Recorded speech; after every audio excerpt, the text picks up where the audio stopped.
Hello students, how are you? Hope so you all are fine. तो आज अपन class second की Hindi reader का lesson 7 करेंगे स्टडी। इससे पहले 1 to 6 लेसन हो चुके हैं, जिनको आपने अपनी फेयर नोटबुक में कर लिया होगा और उनको अच्छे से लर्न भी कर लिया होगा। आपको साथ साथ में इनका रिवीजन है ना, साथ साथ में करते रहना है। और एवरी डे आपको हर लेसन हिंदी का रीड करना है। एक दिन एक कर लिया, फिर सेकंड, फिर थर्ड, फोर्थ, ऐसे आपको हर रोज़ एक हिंदी का लेसन आपको रीड करना है। तो आज अपन रीड करेंगे लेसन 7, जिसका नेम क्या है? स्वच्छता। ठीक है ना, सैनिटेशन। तो बच्चों, हमें स्वच्छता को अपनाना चाहिए। इसके अतिरिक्त हमें अपने आसपास की स्वच्छता का भी ध्यान रखना चाहिए। आपको बार बार कहा जाता है कि अपने घर की, अपने आस पड़ोस की, अपने मोहल्ले की, अपने स्कूल की, अपने गांव की, हर जगह हमें सफाई रखनी चाहिए। देखिए, वासु एक प्रतिभाशाली और बुद्धिमान छात्र है। ठीक है, वह दूसरी कक्षा में पढ़ता है। ठीक है, आज वह बहुत खुश है। एक सप्ताह बाद सभी बच्चे पिकनिक पर जा रहे थे। स्कूल की पिकनिक के लिए अभी अनाउंसमेंट हो चुका था कि भी एक वीक बाद में वो पिकनिक पर जाएंगे। तो इस बात को लेकर सभी बच्चे बहुत खुश थे। और उनमें से एक बच्चा था वासु, जो कि प्रतिभाशाली और बुद्धिमान था। वो भी बहुत खुश था। विद्यालय पहुंचते ही वह अपने मित्र विराट को ढूंढने लगा। कौन भी? वासु। ठीक है, स्कूल पहुंचते ही वह अपने मित्र को ढूंढने लगा। अरे यह क्या, विराट तो आज आया ही नहीं। उसका मित्र जो विराट है वो कि आज स्कूल में नहीं आया था। उसका दिल बेचैन हो गया। कक्षा अध्यापक ने उसे बताया कि विराट बीमार है। अपने घनिष्ठ मित्र को न पाकर वासु का मन उदास हो गया। जब वह घर पर पहुंचा तो माँ ने उसका उदास चेहरा देखा। माँ ने उससे उसकी उदासी का कारण पूछा। भी माँ ने पूछा, भी क्या हुआ बेटे, आप इतने आज उदास कैसे हो? वासु ने बताया कि विराट 2-3 दिन से विद्यालय नहीं आ रहा। उसने बताया कि उसका मित्र विराट है जो कि 2-3 दिन से स्कूल में नहीं आ रहा। माँ के कहने पर विराट से मिलने चल दिया। अब माँ ने कहा, भी आपका वो मित्र है, अच्छा फ्रेंड है, तो आप एक काम करो, उससे उसके घर पर जाकर मिलकर आओ। विराट का घर बहुत बड़ा और सुंदर था। उसके घर के पास एक बस्ती थी। किसके घर के पास? विराट के घर के पास।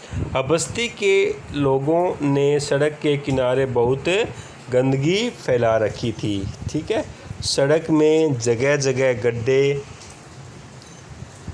सड़क में क्या था भी, एक तो वो था कि वहाँ पे गंदगी थी। दूसरा क्या है कि वहाँ की जो सड़क थी वहाँ पे जगह जगह गड्ढे बने हुए थे, जिनके गंदे पानी में बहुत से मच्छर एकत्रित थे। कूड़ा भी कूड़ेदान के बाहर फैला हुआ था। वहाँ से बहुत बदबू आ रही थी। किसी तरह नाक पर रुमाल रखकर वासु विराट के घर पहुँचा भी। ठीक है ना, वो उसके घर पे पहुँचा, लेकिन देखा कि उसके आसपास का माहौल बहुत ही गंदा है। विराट को तेज़ बुखार था।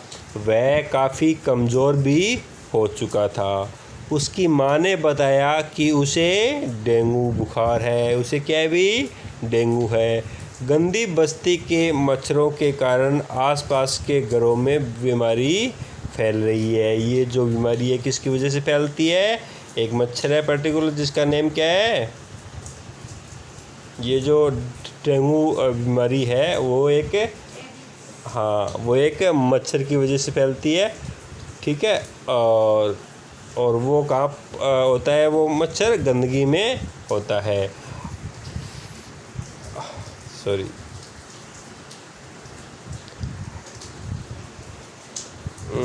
वासु ने अगले दिन अपने कक्षा अध्यापक को सारा हाल सुनाया। किसने? वासु ने अगले दिन अपने कक्षा अध्यापक को कहा कि उसका बेस्ट फ्रेंड विराट है जो कि बीमार है और उसका कारण उनके मोहल्ले के आसपास की गंदगी है। अध्यापक जी कुछ बच्चों को साथ लेकर बस्ती में गए। ठीक है, उसके टीचर है वो कुछ बच्चों को लेकर उस बस्ती में गए। उन्होंने वहाँ मच्छर मारने की दवाई छिड़की। ठीक है, जिन गड्ढों में गंदा पानी एकत्रित था वहाँ बच्चों ने मिट्टी से गड्ढों को भर दिया। ठीक है, कूड़ेदान का कूड़ा एक जगह इकट्ठा कर उठाया और धीरे धीरे सारी बस्ती साफ सुथरी लगने लगी। ठीक है, बस्ती के लोग भी बच्चों को काम करते देखकर उनका हाथ बंटाने लगे, उनकी हेल्प करने लगे। अध्यापक जी ने बस्ती वालों को स्वच्छता का महत्व बताया भी, कितनी इम्पोर्टेंस है इस चीज़ का। और बस्ती वालों ने भी वायदा किया कि वे अपनी बस्ती को साफ सुथरी रखेंगे। ठीक है भाई। अब वासु भी खुश होकर अपने घर चला गया। उसे विश्वास था कि विराट जल्दी ठीक होकर पिकनिक पर जाएगा तथा वे फिर पहले की तरह खेलेंगे। ठीक है भी।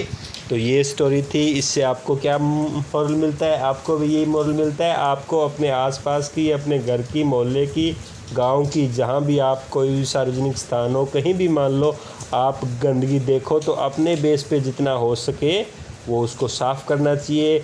और दूसरा मैं सबसे बड़ी चीज़ बता देता हूँ, ये गंदगी होती कहाँ से है? ये तो है नहीं कि अपने आसमान से आता है। गंदगी आप और हम लोग ही कुछ ऐसी चीज़ें डाल देते हैं जिसकी वजह से गंदगी होती है। तो आपको अपने पे ये प्रण लेना है कि मैं खुद कभी गंदगी नहीं करूँगा और किसी को गंदगी नहीं करने दूंगा अपनी आंखों के सामने।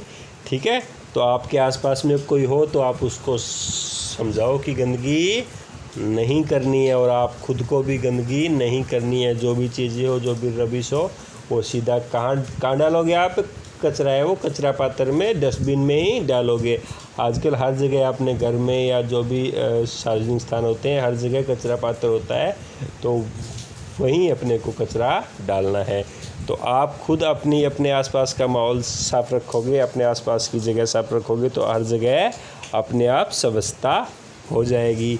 ओके, तो इस लेसन को आपको 2-3 बार रीड करना है और इसके वर्ड मीनिंग दिए गए हैं वो आपको अपनी फेयर नोटबुक में करने हैं, उनको लर्न करना है और कल मैं आपको इसके क्वेश्चन आंसर सेंड कर दूंगा। Okay, thank you, have a great day.